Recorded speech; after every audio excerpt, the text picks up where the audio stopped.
satu-satu saja, Prof. Baru nanti kemudian kita lakukan proses sinkronisasi secara keseluruhan. Seperti itu. Baik, makasih.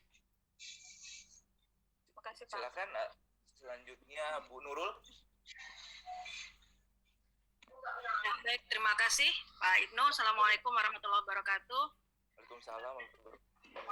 Mohon maaf tidak menampilkan wajah, ada masalah dengan kamera. Begini, jadi pertanyaan saya sebetulnya mewakili pertanyaan beberapa rekan di fakultas juga. Jadi saat ini kan masing-masing prodi itu sedang menyusun jadwal penugasan dosen ya, masing-masing berapa SKS begitu. Nah, sekarang kita punya dua standar. Standar pertama adalah BKD yang sudah dijelaskan tadi ya, berapa kewajiban minimal dan sebagainya. Nah, kemudian ada standar kedua yaitu aturan peraturan rektor yang terkait dengan remunerasi. Memang ada kabar bahwa akan ada revisi ya, tapi sampai sekarang kan belum kami terima sehingga belum bisa dijadikan pegangan dalam penugasan dosen ini. Nah, bagaimana sebaiknya gitu ya? Karena tadi kami mendengar bahwa dasar untuk apresiasi oleh perguruan tinggi adalah berdasarkan kinerja dosen yang ada di sister gitu ya, terkait BKD maupun kelebihan kelebihan lah pokoknya ya. Apakah nantinya remunerasi juga demikian gitu? Kalau memang iya, maka kami yang menyusun penugasan dosen ini bisa tenang karena kami akan mengikuti sepenuhnya PO BKD yang 2021 ini gitu ya. Tapi kalau misalnya nanti peraturan terkait remunerasi itu masih berbeda dengan PO BKD, ini kan menjadi kesulitan luar biasa nih bagi Kaprodi terutama ya dalam menyusun penugasan dosen gitu. Jadi mau ikut yang mana nih? Karena terus terang berbeda gitu ya. Sebagai contoh misalnya, kalau untuk memenuhi ketentuan remunerasi nanti BKD-nya tidak terpenuhi gitu ya. Begitu juga sebaliknya ya, terutama yang kaitannya dengan dosen-dosen dengan DT. Mungkin kalau dosen yang tidak DT kesulitannya lebih sederhana lah gitu ya.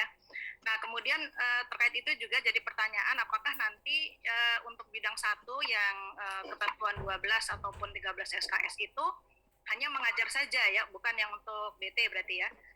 Atau yang belum cerdas itu 9 SKS itu hanya mengajar saja. Sedangkan tadi kan sudah dijelaskan oleh Ibu Dr. Anita bahwa bidang 1 itu sampai kalau nggak salah berapa 12 item ya kalau nggak salah 14 item gitu yang masuk di bidang 1.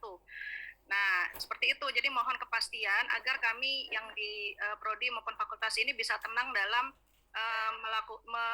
mengatur ya, mengelola penugasan dosen di semester genap.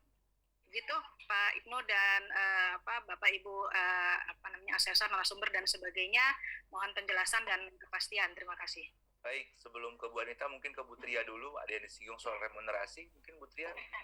Baik, terima kasih. Ini luar biasa ya. Ini hadir juga pimpinan kita ya, para warek juga hadir begitu.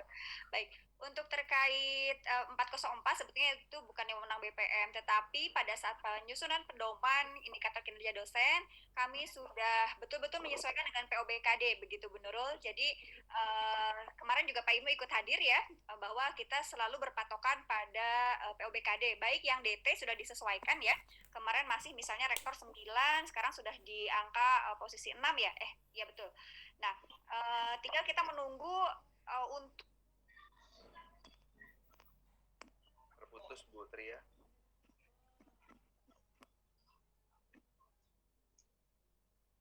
Terputus.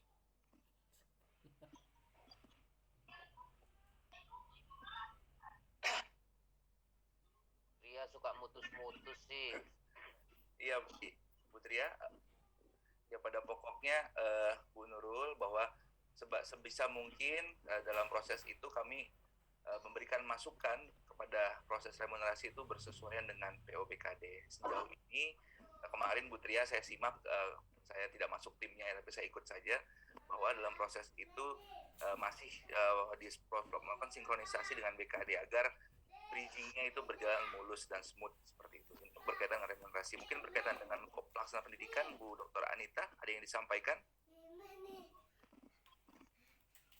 Baik, Bu Nurul, tadi yang saya paparkan itu batas minimal SKS yang harus dipenuhi oleh dosen DT itu minimal itu kan 3 SKS ya.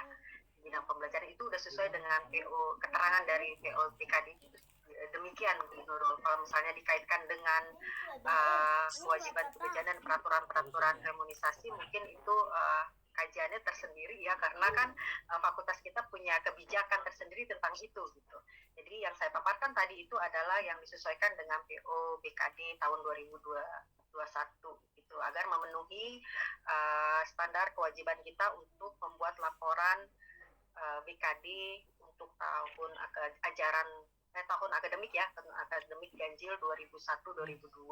Demikian Bu Nurul. Baik, selanjutnya Mohon maaf, Pak Ya. Ibnu, mohon izin boleh satu lagi, tadi ada pertanyaan saya yang sudah di kolom chat belum dijawab ya. Oh silakan Bu, yang Saya tujukan sebetulnya untuk Ibu Anita, mungkin belum sempat baca ya. Jadi itu di butir 3, 6, dan 13 sebetulnya kan terkait dengan MBKM. Nah, MBKM-nya ada di butir 13, kemudian 3 dan 6 itu juga sebetulnya bagian dari MBKM. Nah, apakah nanti bagaimana ini memilahnya gitu? Apakah MBKM itu kan ada 9 BKP ya? Apakah BKP yang masuk ke butir 3 dan butir 6 tidak masuk lagi di 13 gitu? Jadi sisanya saja yang di butir 13 atau bagaimana Bu? Terima kasih. Saya mengutip kata Pak Taufik tadi, disesuaikan saja Bu mana yang lebih cocoknya, apakah cocok itu di butir 3, butir 6, atau butir 13. Tapi yang pasti jika kegiatan itu sudah dimasukkan di dalam kegiatan di satu bidang gitu ya, itu jangan diulang lagi. Sepemahaman saya seperti itu Ibu. Jadi tidak ada double-double laporan dari satu kegiatan untuk beberapa item bidang gitu yang kita masukkan.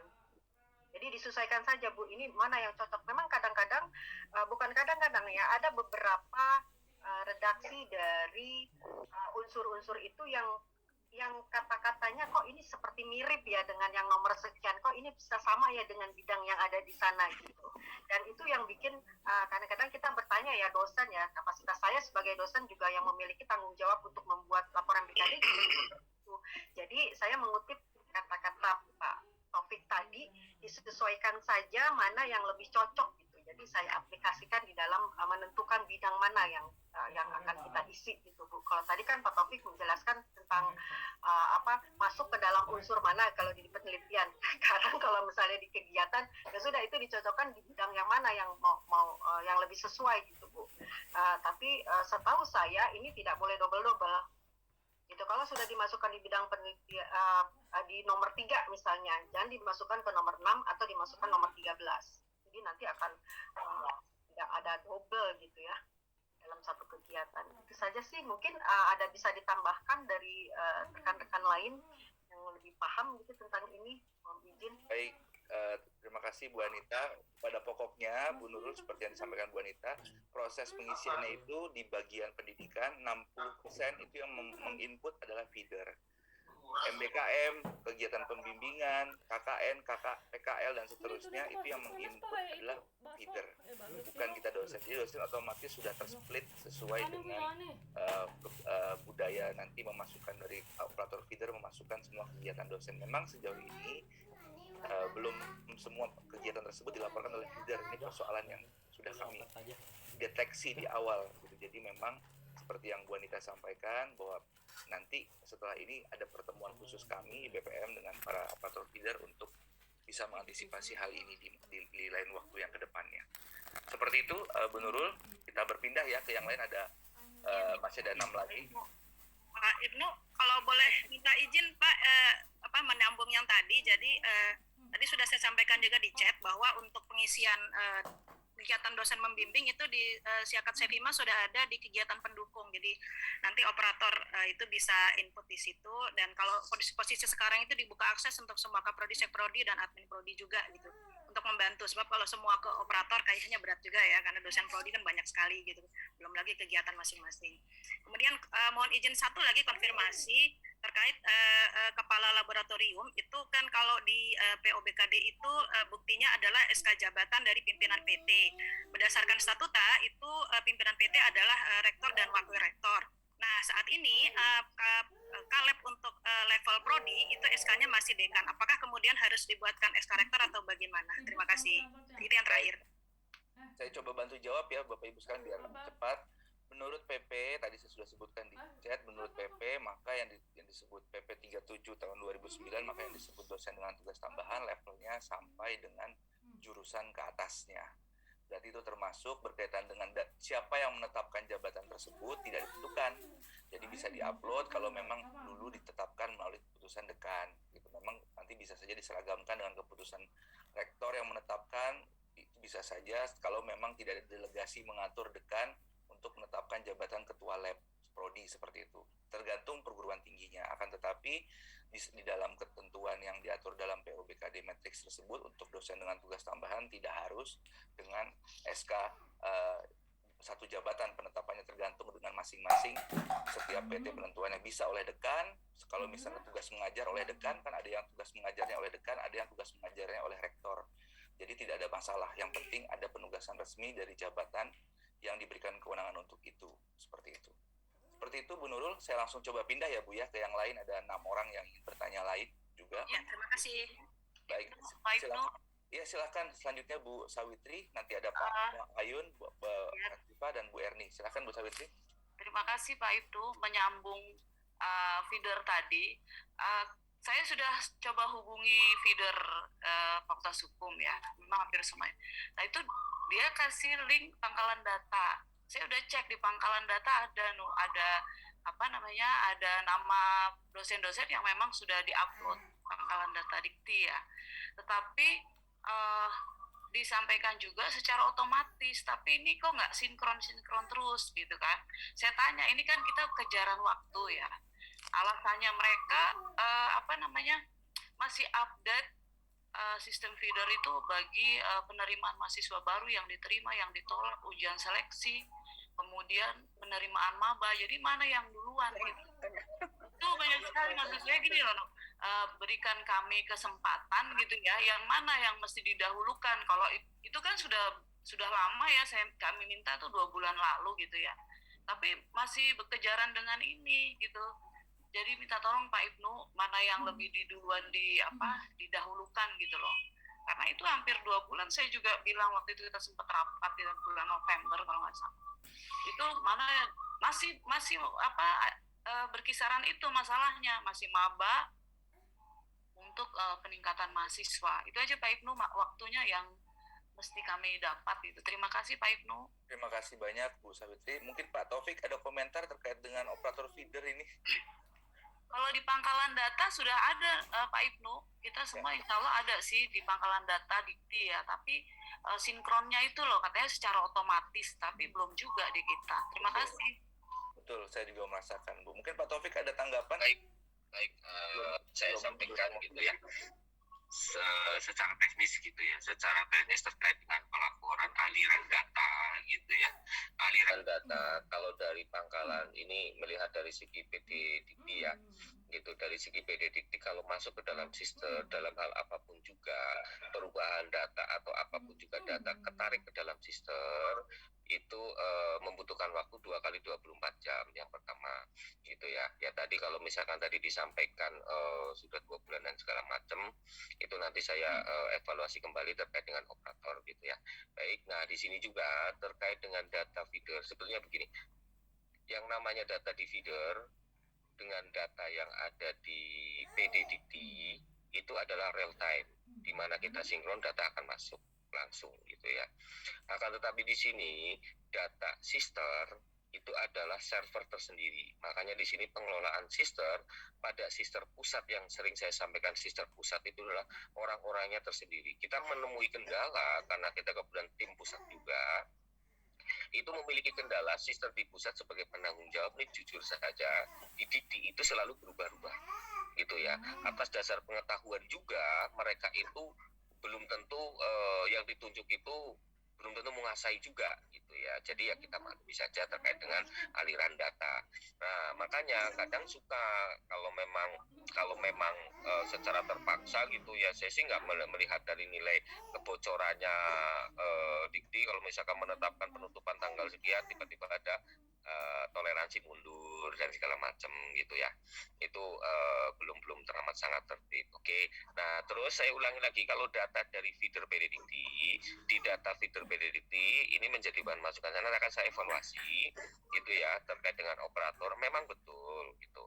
Pada saat pengisian pada data feeder predicti gitu ya, itu ada namanya checkpoint 1, checkpoint 2. Sedangkan checkpoint 1 itu adalah untuk masa 1 semester ke depan. Sedangkan checkpoint 2 itu ada penetapan bahwa semester yang akan ataupun yang berjalan itulah yang harus lengkap dan dilengkapi. Makanya sudah saya sering sampaikan ke dalam operator feeder predicti, juga tidak semena-mena, tidak semerta-merta itu memasukkan data, istilah bahasanya itu asal masuk asal valid gitu ya, tidak seperti itu.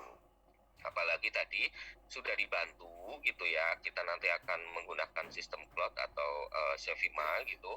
Itu yang notabene Sevima itu adalah yang memiliki aplikasi feeder predicti dan mungkin sangat tahu, sangat persis, sangat paham terkait dengan data apa yang dibutuhkan ada di feeder predicti gitu ya. Semoga kita tadi dari teknik itu menyampaikan bahwa ya dibantu juga untuk bagi para dosen terkait dengan nanti sikatnya gitu ya. Kalau misalkan nanti semua dibebankan ke operator juga ada sifatnya, jadi operator takutnya meleset juga salah gitu ya, nanti bisa dikondisikan. Tapi untuk saat ini gitu ya, mana yang didahulukan mana yang enggak, tapi memang betul tadi kalau kita sampaikan itu ya seharusnya terkait Itu dengan yang periode apa sih yang suka di lab itu yang anak terkait dengan periode pelaporan gitu, seharusnya sudah tidak ada masalah gitu ya, karena di sini periode pelaporan kalau misalkan melihat mahasiswa yang diterima jumlahnya berapa, yang ikut seleksi berapa, itu tadinya ya, mohon maaf Bapak Ibu, tadinya itu bukan merupakan sesuatu yang wajib gitu ya, tapi secara mendadak saat ini gitu, karena sudah berhubungan dengan segala sesuatu sudah menjadi wajib. Kita juga sudah menekankan ke dalam operator itu untuk wajib diisi terkait dengan jumlah mahasiswa yang diterima berapa, jumlah mahasiswa yang ikut seleksi berapa, yang lulus berapa, terus nanti yang diterima berapa dan registrasi berapa, itu harus dilaporkan di feeder gitu ya. Kalau satu aja itu dari poin misalkan jumlah yang ikut lulus seleksi berapa tidak dimasukkan, feeder tidak bisa sinkronisasi ke dalam PDDB. Itu pada intinya itu seperti itu gitu ya. Tapi baik, dalam 1 minggu ini akan saya selesaikan. Semoga di hari Senin semuanya sudah selesai. Nanti akan saya evaluasi kembali, Bu. Terima kasih banyak Mas Taufik untuk responnya. Selanjutnya saya persilakan kepada Pak Muhammad Hayun. Pak Muhammad Hayun. Masih di tempat Pak Muhammad Hayun? Baik, saya pindah ke Bu Retnani Latifah. Sudah raise hand dari tadi, nanti baru Bu Erni ya setelah ini. Silakan Bu Retnani. Terima kasih Pak Ibnu. Yang mau saya tanyakan mungkin agak teknis tadi terkait yang publikasi penelitian. Kalau tadi kan di import itu ada pilihannya jurnal ya. Cuma tadi saya cek waktu saya tambah itu pilihannya hanya diseminasi. Apakah memang seperti itu atau bagaimana ya? Karena kalau dulu yang waktu dulu ya sistemnya itu kita walaupun tambah bisa ada pilihannya untuk jurnal nasional, jurnal internasional seperti itu. Ya, terima kasih Pak. Baik, oke. Sebenarnya ini jadi ke saya ya, kalau tadi saya tampilkan ya. Jadi sebenarnya pada saat menu ubah data di sana ada banyak pilihan, Bu. Jadi kategori kegiatan, nanti ada pilihan menghasilkan karya ilmiah sesuai bidangnya, sampai ke bawah ada banyak pilihan sampai ke jurnal nasional. Ketika proses import dari sister memang sekerap kali. Ya, itu yang import kan, yang saya tanyakan yang tambah, Pak. Yang tambah, bukan yang import ya. Itu apa sama atau gimana? Iya, kalau import itu kan biasa keliru. Kalau kemudian kita tambah nggak ada masalah, nanti tulisan asal datanya berasal dari sister. Kita bisa upload sendiri dan mengisi identitas publikasi kita sendiri. Boleh saya share screen nggak Pak untuk menunjukkan bahwa tidak ada jurnal? Iya. Silakan. Ya. Nah, jadi di sini waktu saya tambah. Ya. Di sini ya waktu saya tambah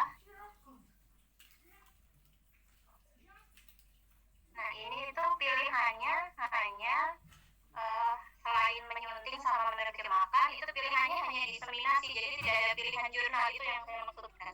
Ibu klik menghasilkan karya ilmiah sesuai bidangnya gitu. Di mana ya Pak? Iya ini. Di atas Oh ini, di atas ini ya. ya diklik. Oh iya. Tuh, muncul semua. Saya pikir itu ikut yang di bawah menerjemahkan, itu ikut yang menghasilkan karya ilmiah sesuai bidangnya. Oke. Biasa Bu, karena belum kenal. Kalau udah kenal udah bisa kemana-mana. Biasa. Iya, kalau dulu sih beda kan kalau yang dulu soalnya, jadi agak berubah sekarang. Iya, terima kasih Pak. Sama-sama, biasa itu karena belum kenal. Kalau udah terbiasa lancar. Selanjutnya kepada Bu Erni saya persilahkan. Makasih. Assalamualaikum warahmatullahi wabarakatuh. Ya, izin saya bertanya. Pertama terkait dengan bentuk yang ada di sister ya Bu. Saya coba Mas Taufik kali ya. Di sister itu terutama untuk bahan ajar, penelitian dan publikasi. Memang ada beberapa yang bisa kita ubah, ya, tapi ada beberapa yang tidak bisa kita ubah. Nah, ini tampilannya itu berbeda. Akhirnya kita harus input sendiri di dalam sister tersebut. Ya, contohnya misalnya di dalam publikasi, misalnya ada judul, gitu ya, kan situ ada beberapa item yang harus diklik ubah ya. Nah, saat diklik ubah itu dia tidak bisa gitu, tapi ada juga yang bisa sama. Terus yang kedua terkait juga dengan bahan ajar. Mungkin tadi terkait dengan disampaikan oleh Bu Anita bahwa bahan ajar itu masuk dalam pendidikan ya Bu ya, di kolom pendidikan. Namun ini saya nggak tahu ya, kebetulan ini modul ini adalah hasil penelitian, tapi dia sudah terkonek langsung Bu di dalam sister tersebut gitu. Apakah ini masuk dalam bahan ajar juga? Tapi nggak ada lagi kolom yang lain. Ya, itu yang dapat saya ini. Terus yang kedua juga terkait mungkin Pak Ibnu terkait dengan jabatan DT ya Pak, mohon maaf nih, di situ kan ada tadi sudah disampaikan, tapi saya melanjutkan saja. Di situ ada beberapa aturan ya yang dikatakan DT itu sampai juga kepala laboratorium, program studi, kepala sekretaris dan departemen. Nah ini apakah betul ini sudah sesuai Pak dengan aturannya seperti apa? Karena mungkin juga kami berdasarkan ini apakah bisa dimasukkan ke dalam DT atau seperti apa? Mohon arahannya. Terima kasih.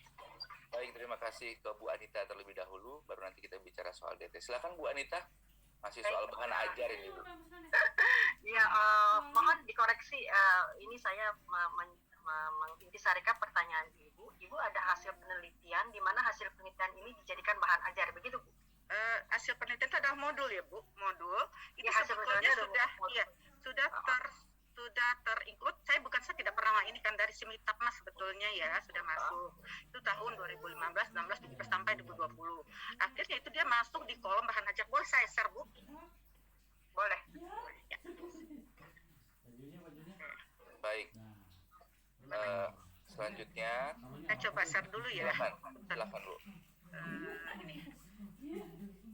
Jadi ini hasil penelitiannya modul ya Bu ya? Iya, ini sebetulnya bahan ajar ya Bu. Ini bahan ajar. Yang kemarin itu kan ini semua ini masih merah, masih tidak sesuai dengan PO.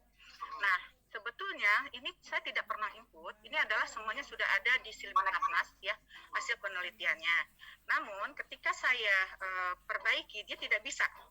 Sister tidak bisa itu diubah. Akhirnya saya harus input ulang. Jadi ini semua adalah input ulang. Jadi bukan berdasarkan tadi yang disampaikan Pak Taufik, kita bisa klik yang ubah, tapi itu tidak bisa gitu. Nah ini sudah semua saya lakukan dengan bentuk manual semuanya. Nah ini Bu, yang saya coba kemarin merapikan sister saya.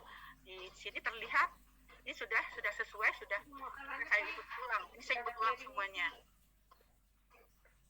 Ya nggak bisa yang marah Bu. Nah, maksud saya ini kan modul ini semua ini kan sebetulnya ini adalah di penelitian ya, bukan bahan ajar, tapi adalah modul hasil penelitian ataupun hasil PMAS. Nah, apakah ini bisa masuk di dalam bahan ajar? Bisa. Bisa Bu. Nggak apa-apa. Jadi kolomnya soalnya di penelitian nggak ada Bu kolomnya, adanya di bahan ajar aja modul itu. Memang bahan ajar. ini harus bisa terpisah ya. Dalam artian di sini memisahkan gitu ya. Mana bahan ajar gitu ya, mana penelitian gitu. Ya. Jadi kalau memang ini yang namanya bahan ajar yang diambil dari hasil penelitian, rangkumannya istilahnya lah ya. Ya, betul. Nah, terus dimasukin ke bahan ajar ya nggak masalah. Nggak masalah. Nggak masalah ya, Bu. Nggak masalahnya sih, saya kan awalnya tidak masukin. Ya mungkin ini adalah di Silbimtapmas terkonek dengan import Sinta ya. Karena import Sintanya tidak rapi, saya rapikan kembali, tapi tidak bisa Mantap. diklik ubahnya ya. Jadi saya perbaikan sesuai dengan manual. Nah, apakah ini sudah tepat belum bahan hasil penelitian ini masuk di bahan ajar di kolom ini? Karena di kolom penelitian tidak ada. Oh, sudah sangat tepat sekali, Bu. Tepat sekali, Bu. Nggak apa-apa ya. Iya. Maaf, takutnya saya salah masukin gitu. Pak Ibnu, Bu Erni, coba dicek untuk buku referensi. Ya. Buku referensi itu masuk di mana, Bu? Di penelitian. Penelitian nggak ada. Penelitian hanya ini. Ini penelitian ada, mohon maaf, ini ada beberapa ini yang saya belum, ini saya import dari Sinta. Ini ada 22 item yang saya import. Ini belum, ini semua dari Sinta semua. Artinya ini yang untuk yang buku ajar tuh nggak ada di kolom ini. Buku ajar itu Ada adanya di kolom buku Tidak ajar. ada, Bu. Iya, kalau nggak ada ya. di bidang A. Jadi bisa langsung di kolom pendidikan ya, di kolom bahan ajar ini. Iya. Ya, Ya. betul. Ya. Jadi ini udah Jadi sesuai. Bapak Ibu mungkin begini, kriteria buku referensi, monograf itu juga harus disesuaikan kembali ya dengan kriterianya. Jadi kadang-kadang kita menilai itu adalah referensi atau monograf gitu ya. Tetapi kadang-kadang itu tidak cocok dengan yang POBKD-nya. Jadi ada kriteria strict yang menegaskan apakah ini monograf atau bukan. Begitu. Jadi kalau masih merah, Bapak Ibu coba dicermati ulang. Jadi memang harus sangat Ya, teliti. sesuaikan kembali. Iya, begitu. Ya, tadi memang merah Bu Tria, mohon maaf ini jadi berbagi pengalaman buat teman-teman semua. Saya tuh semua merah, saya bingung kan, ini kenapa merah gitu. Ketika memang saya ubah manual, alhamdulillah ternyata mengkliknya itu mungkin ada yang tadi yang disampaikan Pak Taufik ya, yang tidak sesuai mungkin hasil pemikiran atau apa gitu ya, yang harus klik di situ. Oke, itu mungkin yang pertanyaan yang saya sampaikan Bu. Jadi boleh ya Bu, makasih. Ya, Boleh. terima kasih Bu. Bu Erni. Ya, Sudah ya, Bu ya? Ada pertanyaan tadi ya, Bu Erni ya? Silahkan. ya yang itu Pak, Oh. Pak Ibnu. Baik. Satu lagi ya. Tadi yang soal DT. Baik, ini saya tampilkan ya. Oke, baik. Untuk DT, bisa dibaca sekali lagi bunyi aturannya di PP dosen kita ya. Kalau kita jadi dosen, pasti kita baca PP-nya nomor 37 tahun 2009. Di sini juga mengatur tentang BKD. Bunyinya ialah dosen tetap yang mendapatkan tugas tambahan sesuai dengan levelnya ya, bersangkutan sampai dengan tingkat jurusan tetap memperoleh tunjangan profesi dan seterusnya. Berarti maknanya adalah jabatan yang levelnya sampai tingkat jurusan. Nah, kalau kita kemudian melihat di DT yang ada, form yang ada di Sister, ini kan pilihannya sudah ada semua dan level-levelnya ditentukan sampai dengan jurusan seperti itu. Nah, sampai pada level yang paling bawah sudah dengan jelas.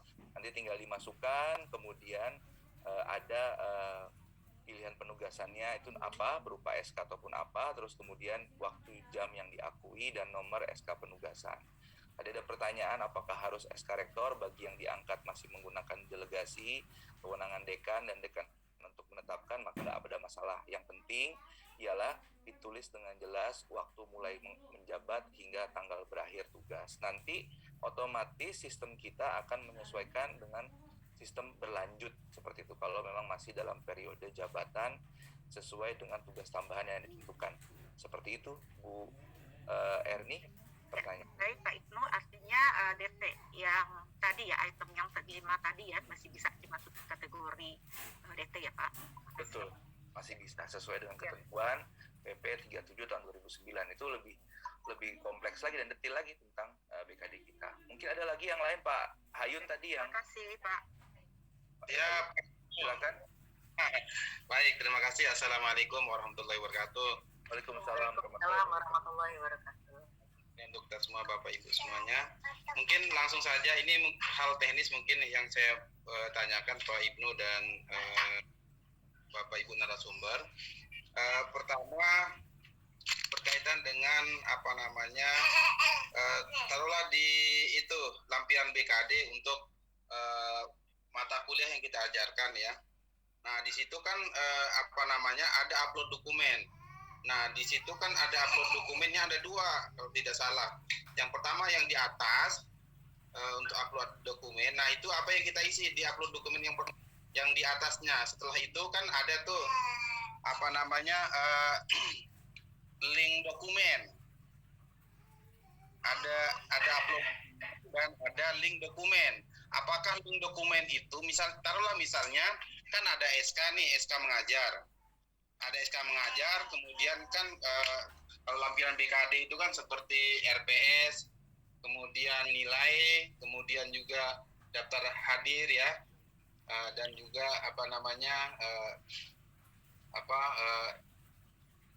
silabus gitu ya, silabus. Nah, di situ apakah di upload dokumen pertamanya itu hanya SK saja, baru kemudian di link dokumennya itu baru kemudian kita upload berkas BKD seperti tadi absensi, kemudian RPS dan lain-lain, itu seperti apa? Nah, kalau menggunakan link dokumen berarti kan kita menggunakan repository dong ya. Repository seperti yang menggunakan EBKD semester kemarin gitu. Nah, itu yang pertama. Yang kedua, tadi kan saya upload publikasi. Saya upload publikasi. Nah, di situ ada memang udah muncul, tetapi ada selesai. Nah, di selesai itu saya klik, ternyata ada pilihan di situ, pilihan status. Maksudnya statusnya ya, di statusnya itu kan ada selesai, ada berlanjut, ada gagal, dan ada satu lagi tuh ya. Nah, itu apakah beban lebih. Nah, yang statusnya selesai itu apakah kita upload atau apakah kita klik atau kita biarkan saja gitu, ataukah kita ganti dengan status yang lainnya gitu. Mohon penjelasannya ya, Bapak Ibu narasumber gitu ya. Terima kasih, itu saja Pak Ibnu, hal teknis. Terima kasih. Silakan. Mungkin Mas Taufik, itu ada hal yang sangat teknis sekali mengenai pemilihan dan upload itu seperti apa? Baik. Sebentar.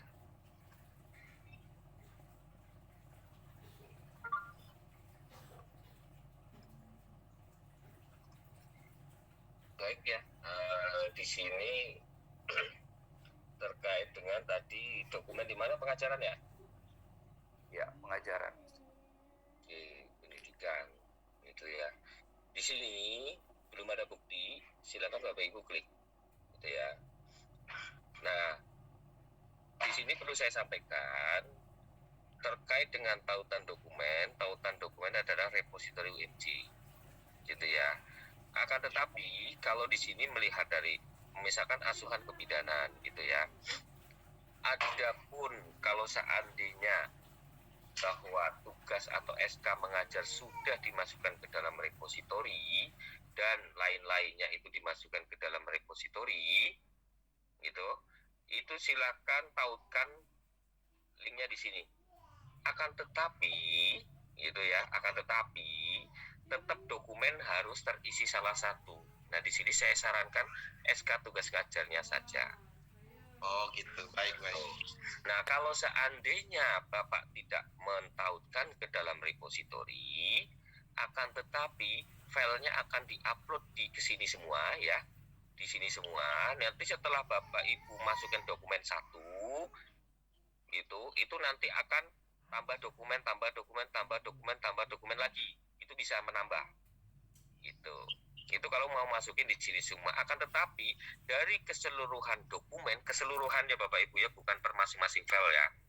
Keseluruhan dokumen itu tidak boleh lebih dari 5 MB. Keseluruhan dokumen ya. Gitu.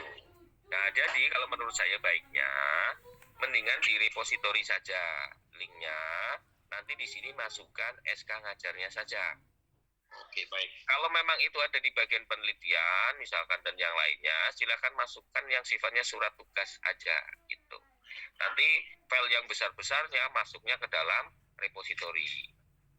Tapi kalau misalkan Bapak Ibu mau langsungkan ke dalam dokumen ini, ya dari keseluruhan dokumen yang akan diupload, tidak boleh lebih dari 5 NB itu. Nah, terus di sini tadi terkait kalau misalkan gitu ya, status gitu ya, status terkait dengan status, kalau dokumennya sudah ada semua, ini kan di sini kan statusnya selesai kan gitu ya, istilahnya status default lah ya gitu. Nah, status default ini di sini ya tolong diklik selesai, tetap diklik lagi ke bagian selesai, terus ubah status. Istilah bahasanya diulangi lah ya. Itu jadi menampilkan seperti itu biar nanti sudah pasti akan terbaca di kesimpulan. Siap. Memastikan gitu. Nah, kalau memang itu akan divonis menjadi beban lebih gitu ya, ya silakan aja beban lebihnya diklik, nanti dimasukin ke dalam beban lebih gitu. Setelah itu ubah status biar nanti di kesimpulan nanti akan membaca secara kesimpulan. Nanti masalahnya kesimpulan ini membaca itu dari segi status klaimnya gitu. Kalau misalkan udah di status selesai, insya Allah kebaca. Kalau misalkan statusnya masih ngambang, nanti nggak kebaca. Kira-kira seperti itu, Pak.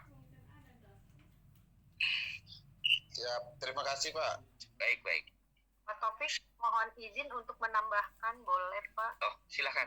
Silakan Bu, monggo Bu. Saya ingin menambahkan tadi penjelasan pertanyaan dari Pak Hayun terkait dokumen-dokumen yang akan kita upload. Terima kasih Pak Taufik, saya jadi lebih mengerti ya. Jadi semuanya memang harus masuk ke repository, jadi nanti linknya kita masukkan. Dan untuk yang diupload di sana adalah cukup SK saja.